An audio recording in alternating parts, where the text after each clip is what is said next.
केशरी हिरवा अन पांढरा नवीन फडकत गातो नित्य पराक्रमाची गाथा नवीन फडकत गातो नित्य पराक्रमाची गाथा।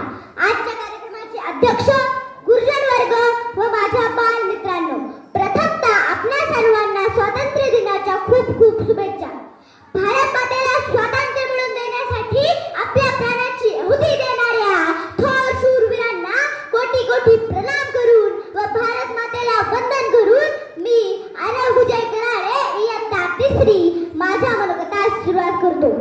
मित्रांनो, सुमारे 150 वर्षापूर्वी आपल्या देशावर इंग्रजांचे राज्य होते। हे इंग्रज लोक भारतीय जनतेवर अत्याचार करत।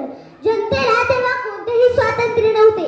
मग महात्मा गांधी, सुभाषचंद्र बोस, लोकमान्य टिळक, भगतसिंग, सुखदेव, राजगुरू अशा अनेक क्रांतिकारकांच्या व नेत्यांच्या प्रयत्नांनी आपला देश स्वतंत्र झाला।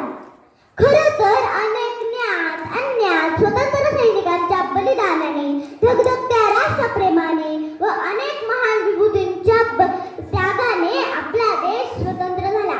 त्यांनी आपल्याला स्वातंत्र्य दिले व या स्वतंत्र भारताची जबाबदारी आपल्यावर सोपवली।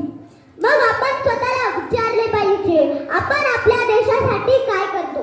मित्रांनो, आपली देशभक्ती म्हणजे केवळ हातात तिरंगा घेऊन भारत माता की जय म्हणणे नव्हे, तर आपली देशभक्ती म्हणजे विद्यार्थी म्हणून स्वतःशी प्रामाणिक राहणे, पाणी वाचवणे, सार्वजनिक मालमत्तेचे रक्षण करणे, वाहतुकीचे नियम पाळणे व सर्वात महत्त्वाचे कोणाचाही द्वेष न करणे।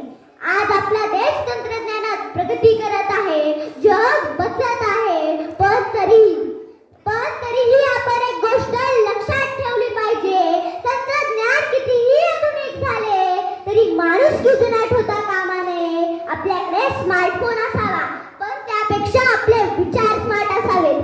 आपल्याकडे इंटरनेट असावे, पण त्यापेक्षा ज्ञानाचे कनेक्शन मजबूत असावेत।